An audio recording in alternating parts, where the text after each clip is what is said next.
শ্রীম কথিত শ্রী শ্রীরামকৃষ্ণ কথামৃত।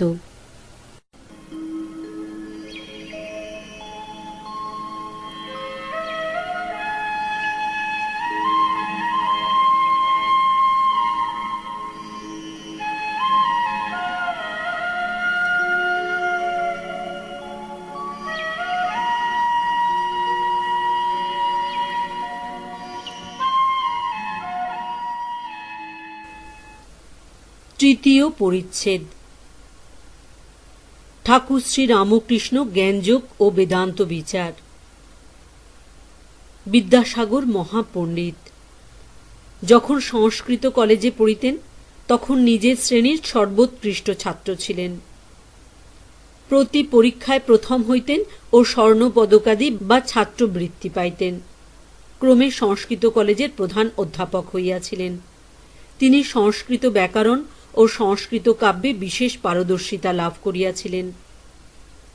অধ্যবসায় গুণে নিজে চেষ্টা করিয়া ইংরাজি শিখিয়াছিলেন। ধর্ম বিষয়ে বিদ্যাসাগর কাহাকেও শিক্ষা দিতেন না। তিনি দর্শনাদি গ্রন্থ পড়িয়াছিলেন। মাস্টার একদিন জিজ্ঞাসা করিয়াছিলেন, আপনার হিন্দু দর্শন কিরূপ লাগে? তিনি বলিয়াছিলেন, আমার তো বোধ হয় ওরা যা বুঝাতে গেছে বুঝাতে পারে নাই। হিন্দুদের ন্যায় শ্রাদ্ধাদি ধর্মকর্ম সমস্ত করিতেন। গলায় উপবীত ধারণ করিতেন। বাংলায় যে সকল পত্র লিখিতেন তাহাতে শ্রী শ্রী হরিশরণম ভগবানের এই বন্দনা আগে করিতেন। মাস্টার আর একদিন তাহার মুখে শুনিয়াছিলেন তিনি ঈশ্বর সম্বন্ধে কিরূপ ভাবেন। বিদ্যাসাগর বলিয়াছিলেন, তাঁকে তো জানবার জো নাই, এখন কর্তব্য কি? আমার মতে কর্তব্য আমাদের নিজের এরূপ হওয়া উচিত যে সকলে যদি সেরূপ হয় পৃথিবী স্বর্গ হয়ে পড়বে। প্রত্যেকে চেষ্টা করা উচিত যাতে জগতের মঙ্গল হয়। বিদ্যা ও অবিদ্যার কথা কহিতে কহিতে ঠাকুর ব্রহ্মজ্ঞানের কথা কহিতেছেন। বিদ্যাসাগর মহাপণ্ডিত। স্বরদর্শন পাঠ করিয়া দেখিয়াছেন বুঝি ঈশ্বরের বিষয় কিছুই জানা যায় না। শ্রী রামকৃষ্ণ বলিলেন, ব্রহ্ম বিদ্যা ও অবিদ্যার পার, তিনি মায়াতীত। প্রবলেম অফ ইভিল, ব্রহ্ম নির্লিপ্ত, জীবেরই সম্বন্ধে দুঃখাদি। এই জগতে বিদ্যা মায়া অবিদ্যা মায়া দুইই আছে। জ্ঞান ভক্তি আছে, আবার কামিনী কাঞ্চনও আছে। সৎও আছে, অসৎও আছে, ভালোও আছে, আবার মন্দও আছে, কিন্তু ব্রহ্ম নির্লিপ্ত। ভালো মন্দ জীবের পক্ষে, সৎ অসৎ জীবের পক্ষে, তাঁর ওতে কিছু হয় না। যেমন প্রদীপের সম্মুখে কেউ বা ভাগবত পড়ছে আর কেউ বা জাল করছে, প্রদীপ নির্লিপ্ত। সূর্য শিষ্টের উপর আলো দিচ্ছে, আবার দুষ্টের উপরও দিচ্ছে। যদি বলো দুঃখ পাপ অশান্তি এ সকল তবে কি?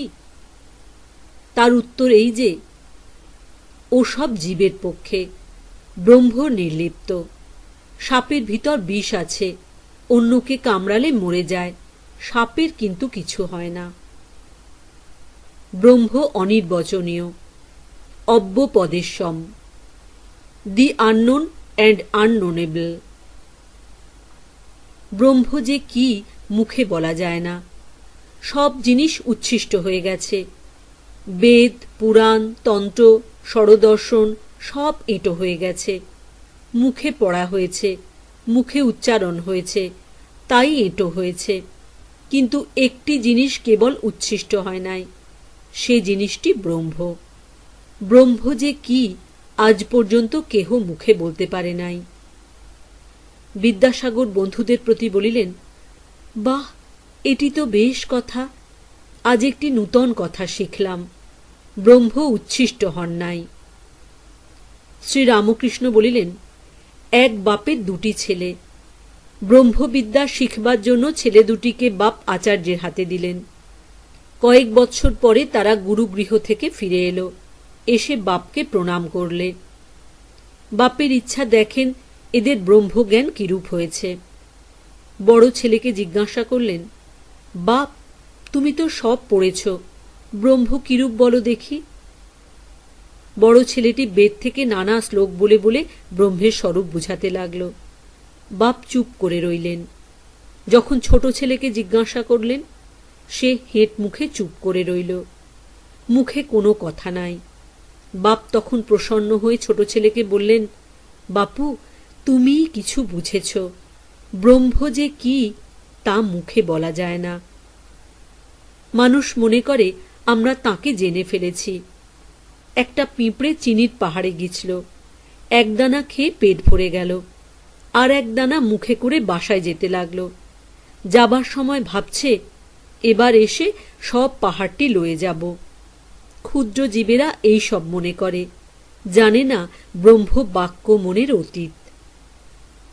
যে যতই বড় হোক না কেন, তাকে কি জানবে? সুখদেবাদী না হয় ডেও পিঁপড়ে, চিনির ৮-১০টা দানা না হয় মুখে করুক, ব্রহ্ম সচ্চিদানন্দ স্বরূপ, নির্বিকল্প সমাধি ও ব্রহ্মজ্ঞান। তবে বেদে পুরাণে যা বলেছে সে কিরকম বলা জানো? একজন সাগর দেখে এলে কেউ যদি জিজ্ঞাসা করে কেমন দেখলে, সে লোক মুখ হাঁ করে বলে, ওহ, কি দেখলুম, কি হিল্লোল কল্লোল।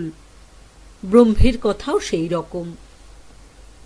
বেদে আছে তিনি আনন্দ স্বরূপ, সচ্চিদানন্দ। সুখদেবাদী এই ব্রহ্মসাগর তটে দাঁড়িয়ে দর্শন স্পর্শন করেছিলেন। একমতে আছে তাঁরা এ সাগরে নামেন নাই, এ সাগরে নামলে আর ফিরবার জো নাই। সমাধিস্থ হয়ে ব্রহ্মজ্ঞান হয়, ব্রহ্ম দর্শন হয়, সে অবস্থায় বিচার একেবারে বন্ধ হয়ে যায়, মানুষ চুপ হয়ে যায়, ব্রহ্ম কি বস্তু মুখে বলবার শক্তি থাকে না। লুনের ছবি অর্থাৎ লবণ পুত্তলিকা সমুদ্র মাপতে গিয়েছিল। সকলের হাস্য, কত গভীর জল তাই খপর দেবে।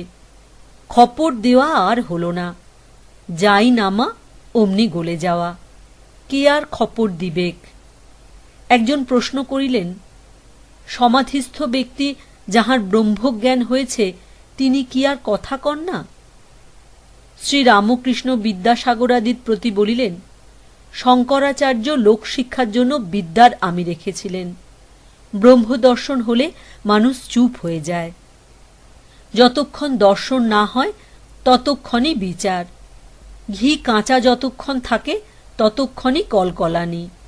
পাকা ঘির কোনো শব্দ থাকে না, কিন্তু যখন পাকা ঘিয়ে আবার কাঁচা লুচি পড়ে তখন আর একবার ছ্যাঁক কলকল করে।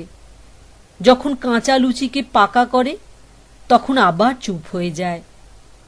তেমনি সমাধিস্থ পুরুষ লোকশিক্ষা দিবার জন্য আবার নেমে আসে, আবার কথা কয়। যতক্ষণ মৌমাছি ফুলে না বসে ততক্ষণ ভন ভন করে, ফুলে বসে মধুপান করতে আরম্ভ করলে চুপ হয়ে যায়। মধুপান করবার পর মাতাল হয়ে আবার কখনো কখনো গুনগুন করে। পুকুরে কলসিতে জল ভরবার সময় ভক ভক শব্দ হয়, পূর্ণ হয়ে গেলে আর শব্দ হয় না। সকলের হাস্য। তবে আরেকটি কলসিতে যদি ঢালাঢালি হয় তাহলে আবার শব্দ হয়। হাস্য।